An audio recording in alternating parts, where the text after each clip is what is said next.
प्रिय विद्यार्थियों, आज के इस वीडियो में हम अकबर की विजयों के बारे में अध्ययन करेंगे।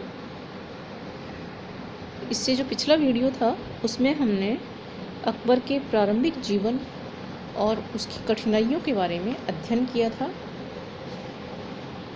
अकबर ने अपने प्रारंभिक कठिनाइयों पर अपने संरक्षक बैराम खां की सहायता से उन पर विजय पाई थी और इसके बाद में जब अकबर बैराम खां के संरक्षण से मुक्त हो गया, उसके बाद में उसने साम्राज्य विस्तार के बारे में जो है सोचा।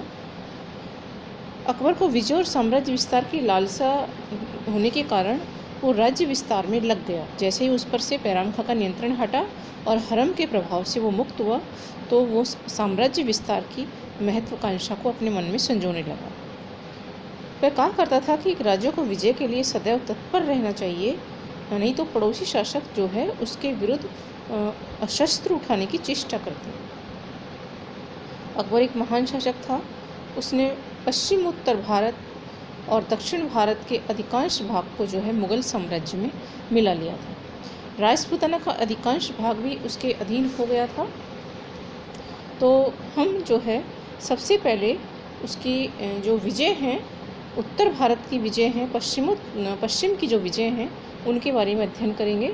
सबसे पहली विजय जो है उसकी मालवा विजय, उसके बारे में अध्ययन करेंगे। मालवा का शासक जो था बाज बहादुर था और 1561 ईस्वी में अकबर ने मालवा को विजय किया था। बाज बहादुर संगीत का प्रेमी था और जो है अपनी प्रेयसी रूपमती के साथ संगीत और नृत्य में व्यस्त रहता था। शासन प्रबंध भी उसका कमज़ोर था। 1561 ईस्वी में मुग़लों की ओर से आदम खां को मालवा विजय के लिए भेजा गया और साथ में पीर मोहम्मद को भी उसकी सहायता के लिए भेजा अकबर ने। मुग़ल सेनाएं सारंगपुर से 20 मील दूर तक जा पहुंची। तब बाज बहादुर सचेत हुआ और अपनी सेना लेकर के 29 मार्च 1561 को शत्रु से जा भिड़ा। युद्ध में बाज बहादुर भाग खड़ा हुआ।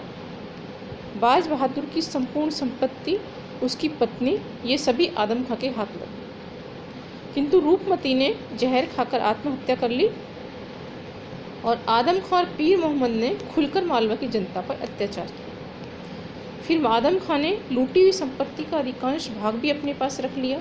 इससे अकबर बड़ा नाराज़ हुआ और फिर जो है वो आदम खां के विरुद्ध सारंगपुर तक पहुंचा अकबर। और फिर जो है आदम खां ने सारी संपत्ति बादशाह को अर्पित कर दी और क्षमा मांग ली और अकबर ने उसको क्षमा कर दिया और फिर उसे वापस जो है मालवा का सूबेदार बना दिया। अकबर ने जब अतगा खां को अपना प्रधानमंत्री बनाया, तब उसकी सलाह से उसने आदम खां को मालवा से वापस बुला लिया और पीर मोहम्मद को वहाँ का गवर्नर बना करके, सूबेदार बना करके भेजा। पीर मोहम्मद ने भी मालवा की जनता पर अत्याचार किए। इसी समय बाज बहादुर, जो कि 1561 ईस्वी में मालवा से खानदेश भाग गया था, उसने असीरगढ़ और बुहारनपुर जो थे राज्य, वहाँ से सैनिक सहायता ली और फिर उसने पीर मोहम्मद पर आक्रमण कर दिया। पीर मोहम्मद उसका सामना नहीं कर सका और जो है वो मांडू की तरफ भाग गया। बाज बहादुर ने मालवा पर अपना वापस अधिकार कर लिया।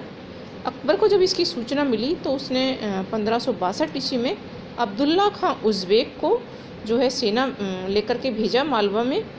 उसने बाज बहादुर को हराकर वहाँ से बाहर किया और मालवा पर फिर से अधिकार कर लिया। अकबर ने जो है बाज बहादुर को क्षमा कर दिया और उसे 2000 का मुंसब बना दिया। इसके बाद हम अध्ययन करेंगे जौनपुर में अकबर द्वारा विद्रोह का दमन और चुनार पर अधिकार। जिस समय आदम खां मालवा को जीतने में व्यस्त था, उसी समय मोहम्मद आदिल शाह सूर के बेटे शेर खां ने एक सेना लेकर के जौनपुर पर आक्रमण कर दिया, किंतु वहाँ के मुग़ल गवर्नर खाने जमा ने उसे हराकर भगा दिया और शत्रु के जो बहुत सारी संपत्ति थी, हाथी थे, वो भी उसने लूट लिए। लेकिन वो जो है घमंडी हो गया और इस वजह से जो है उसने जो भी सामान हाथ लगा उसको अपने पास रख लिया और वो मुग़ल सम्राट के विरुद्ध विद्रोह करने की सोचने लगा। खाने जमा, जब अकबर को इसकी सूचना मिली तो बुरे मौसम में भी वो जौनपुर की तरफ सेना लेकर के आगे बढ़ा। खाने जमा बादशाह को आता देखकर भयभीत हो गया और कड़ा नामक स्थान पर बादशाह से भेंट कर सारी संपत्ति उसको भेंट कर दी बादशाह को और क्षमा याचना की। उदार अकबर ने उसको क्षमा कर दिया और फिर पुनः उसे जौनपुर का गवर्नर नियुक्त कर दिया। इसी समय बादशाह ने आसफ खां को चुनारगढ़ का किला अफ़गानों से जीतने के लिए वहाँ पर भेजा और अगस्त 1561 ईस्वी में चुनार पर मुग़लों का अधिकार स्थापित हो गया। इसके बाद हम अध्ययन करेंगे मेड़ता विजय की। 1562 ईस्वी में अकबर ने मेड़ता पर अधिकार किया। 1562 ईस्वी के प्रारंभ में ही शरफुद्दीन को, जिसकी जागीर अजमेर के निकट थी, मेड़ता दुर्ग को विजय करने हेतु भेजा। मेड़ता का शासक जयमल था। उसने उसके राजपूत सहयोगियों ने बड़ी वीरता से मुग़ल सेना का मुकाबला किया, जयमल ने और उसके सहयोगी ने, किंतु वो पराजित हुए। शाही सेना के बहुत से सिपाही मारे गए और मेड़ता दुर्ग पर मुग़लों का अधिकार हुआ। जयमल बाद में मेवाड़ के राणा उदय सिंह के पास में चला गया और जब अकबर ने चित्तौड़ पर आक्रमण किया तब जयमल वीरता के साथ लड़ता हुआ चित्तौड़ के किले की रक्षा करते हुए मारा गया। तो 1562 ईस्वी में अकबर ने मेड़ता पर अधिकार कर लिया। हम बात करेंगे अकबर की गोंडवाना विजय की, जो कि 1564 ईस्वी में की थी। मध्य प्रदेश में गोंडवाना के हिंदू राज्य पर इस समय रानी दुर्गावती अपने पुत्र वीर नारायण की संरक्षिका बनकर के शासन कर रही थी। वह बहुत ही साहसी, बहादुर और योग्य शासिका थी। अकबर ने अपनी विजय नीति का अनुसरण करते हुए 1564 ईस्वी में आसफ खां को गोंडवाना विजय के लिए भेजा। रानी दुर्गावती ने मुग़लों की सेना का मुकाबला किया और वीर नारायण को युद्ध में घायल होने के कारण मैदान से हटना पड़ा। इसके बाद रानी जो है उस रानी की छाती में रानी ने अपनी छाती में कटार भोंक ली। जब उसको अपनी विजय नहीं दिखी, अपनी हार का उसको शक हुआ, आशंका हुई, तो रानी ने आत्महत्या कर ली। राजपूत स्त्रियों ने जौहर कर लिया और फिर मुग़लों का अधिकार हो गया। गोंडवाना पर मुग़लों का अधिकार हो गया। और हम बात करेंगे अकबर की चित्तौड़ विजय 1568 ईस्वी। 1567 ईस्वी में अकबर ने मेवाड़ के प्रसिद्ध किले चित्तौड़ को विजय करने का निश्चय किया था और इसके कारण थे कई। पहला कारण तो ये था कि मेवाड़ का महाराणा उदय सिंह मुग़लों को म्लेच्छ समझता। दूसरा, राणा ने मालवा के भूतपूर्व शासक बाज बहादुर को अपने आश्रय दिया था, इसलिए भी मुग़ल बादशाह उससे नाराज़ था। तीसरा जो कारण था चित्तौड़ पर आक्रमण करने का अकबर का, वो ये था कि चित्तौड़ दिल्ली से गुजरात जाने वाले मार्ग पर स्थित था और दिल्ली अहमदाबाद के बीच का यातायात तब तक सुरक्षित नहीं हो सकता था जब तक कि मुग़लों का अधिकार चित्तौड़ पर नहीं हो जाता। चौथा कारण था चित्तौड़ विजय का कि मेवाड़ के राणा को जिसे संपूर्ण भारतवर्ष के राजपूत अपना नेता मानते थे, उसको अधीन किए बिना अकबर उत्तरी भारत पर अपनी सर्वोच्च सत्ता स्थापित नहीं कर सकता था। पांचवा कारण था कि मेवाड़ ने अभी तक अकबर की अधीनता स्वीकार नहीं की थी। और छठा कारण ये था कि अकबर अपने राज्य का विस्तार करना तो चाहता था और इसलिए जो है वो चित्तौड़ को एक स्वतंत्र राज्य के रूप में नहीं छोड़ सकता था। अकबर स्वयं एक विशाल सेना लेकर 23 अक्टूबर 1567 को चित्तौड़ के दुर्ग को जो है सेना लेकर के आया और उसको घेर लिया। राजपूत सरदारों ने राणा उदय सिंह को अरावली की पहाड़ियों में सुरक्षित भेज दिया और फिर दुर्ग की रक्षा का भार जयमल राठौड़ और पत्ता को सौंप दिया। 4 महीने तक घेरा चलता रहा। मुग़लों को काफ़ी नुकसान हुआ और फिर संयोग से 23 फरवरी 1568 को अकबर ने जयमल को बंदूक की गोली से घायल कर दिया। जयमल के बुरी तरह घायल होने के कारण राजपूत निराश हो गए।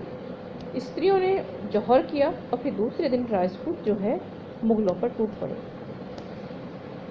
केलवा के सरदार पत्ता के नेतृत्व में एक राजपूत मातृभूमि के लिए लड़ता मारा गया।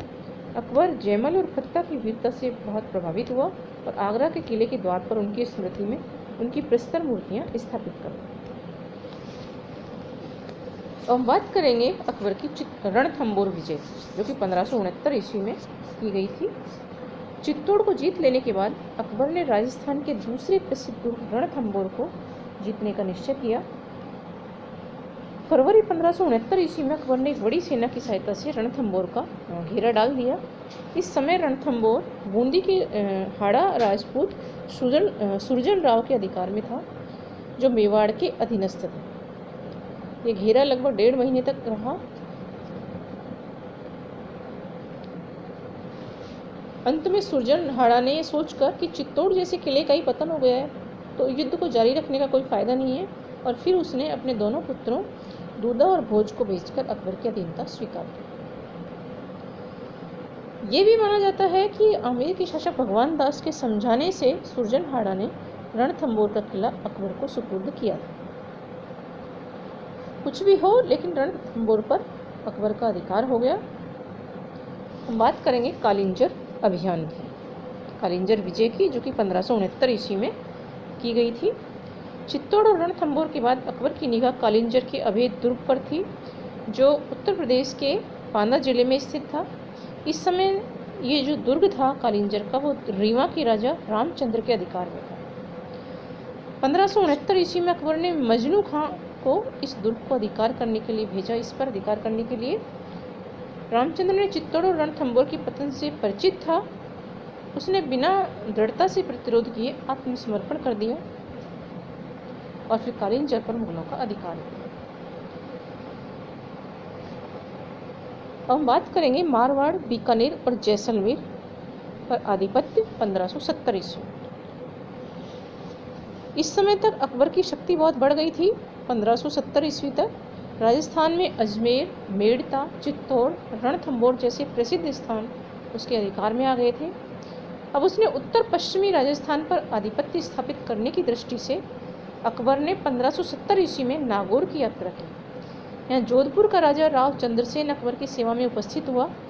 बीकानेर का शासक कल्याण बल्लभी अपने पुत्र रायसिंह के साथ में नागौर आया और अकबर की अधीनता स्वीकार कर ली। इसी समय जैसलमेर के शासक हर्राय ने भी उसकी अधीनता स्वीकार कर ली।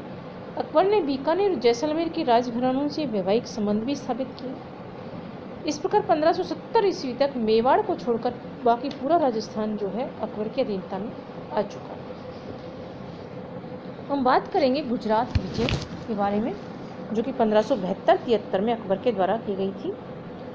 राजस्थान को अपनी अधीनता में लाने के बाद अकबर का ध्यान जो है गुजरात की ओर गया। वह गुजरात को जीतकर अपने साम्राज्य में मिलाना चाहता था और इसके कई कारण थे। पहला कारण तो ये था कि गुजरात बहुत संपन्न और समृद्धशाली प्रांत था।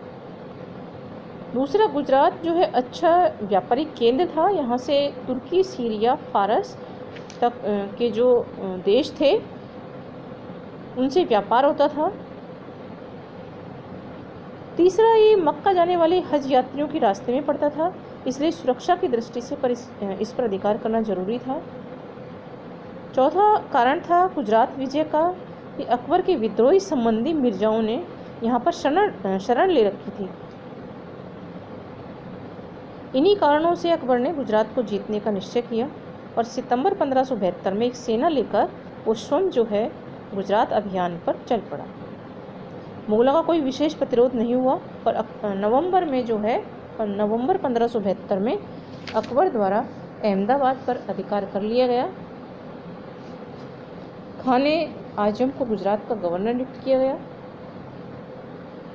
अकबर के गुजरात से पीठ फेरते ही गुजरात में विद्रोह हो गया और मोहम्मद हुसैन मिर्जा, जो कि पहले दौलताबाद भाग गया था, वो वापस गुजरात आ गया और उसने अहमदाबाद पर आक्रमण कर दिया। खाने आजम ने अकबर से सहायता मांगी, जो कि यहाँ का मुगल सूबेदार था, उसने सहायता मांगी अकबर से। अकबर ने सेना लेकर के आया और जो है मोहम्मद हुसैन मिर्जा को बंदी बना लिया। अक्टूबर 1573 को अकबर पुणे फतेहपुर सीकरी लौट गया और इस प्रकार गुजरात विजय से अकबर के साम्राज्य की पश्चिमी सीमा समुद्र तक फैल गई, जिससे पुर्तगालियों के साथ उसका संबंध स्थापित हुआ। हम बात करेंगे बिहार और बंगाल की विजय के बारे में, जो कि 1574 से 76 के बीच में की गई थी अकबर के द्वारा। सुलेमान किरानी ने सूरवंश के पतन के बाद अपने आप को बिहार का स्वतंत्र शासक घोषित कर दिया। उसने बंगाल को जीत करके अपने राज्य में मिला लिया। साथ ही उसके साम्राज्य की जो सीमा थी वो आसाम तक फैल गई थी। 1568 ईस्वी में उसने अकबर की अधीनता स्वीकार कर ली। 1572 ईस्वी में उसकी मृत्यु के बाद उसका जो पुत्र था दाऊद खां, उसने अपनी स्वतंत्रता की घोषणा कर दी और मुगल क्षेत्र जमानिया पर भी उसने जो है अधिकार कर लिया। इससे अकबर नाराज हो गया। 1574 में अकबर ने उस पर आक्रमण कर उसे बिहार से भगा दिया और मुनीम खां को जो है अकबर ने बंगाल को जीतने का उत्तरदायित्व सौंपा और फिर वापस वो फतेहपुर सीकरी आ गया। मुनीम खां ने मार्च 1575 ईस्वी में दाऊद खां को हराकर जो है उसकी राजधानी टांडा को जीत लिया। दाऊद खां ने बंगाल को पुनः जीतने का प्रयत्न किया। मुनीम खां ने उस पर आक्रमण किया और फिर जो है दाऊद खां मारा गया। बंगाल को मुगल साम्राज्य में मिला लिया। हम बात करेंगे अकबर के मेवाड़ विजय के बाद।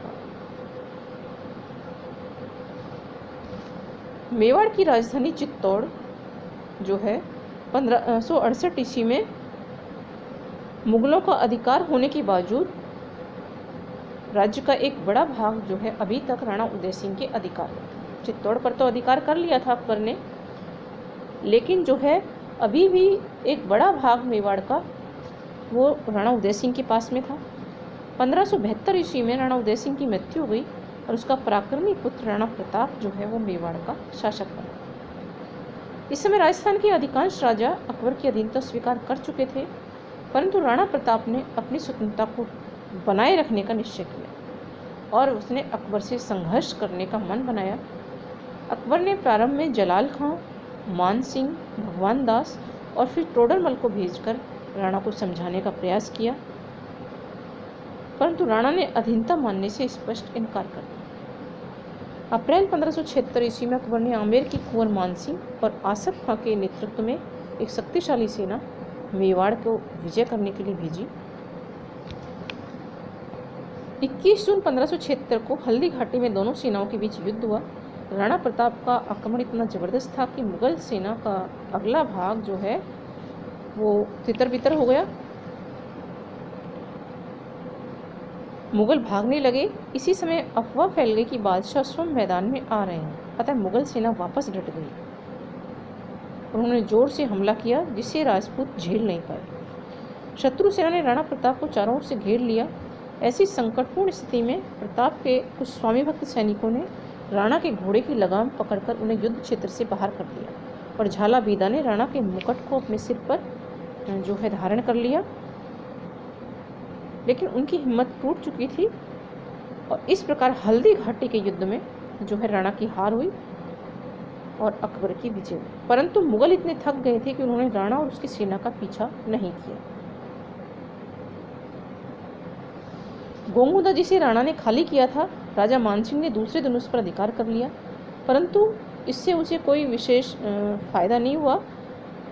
अकबर ने मानसिंह को इसके बाद में वापस बुला लिया।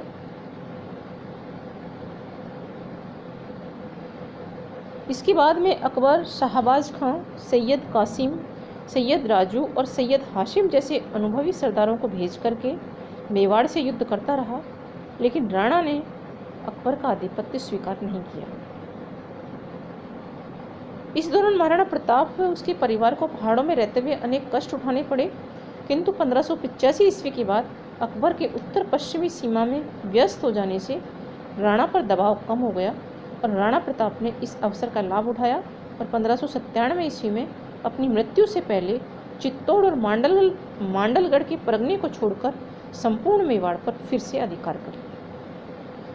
तो इस प्रकार जो है अकबर की जो विजय थी, राजस्थान विजय, उत्तर भारत की विजय, इनसे कारण जो है मुगल साम्राज्य का काफ़ी विस्तार हो गया।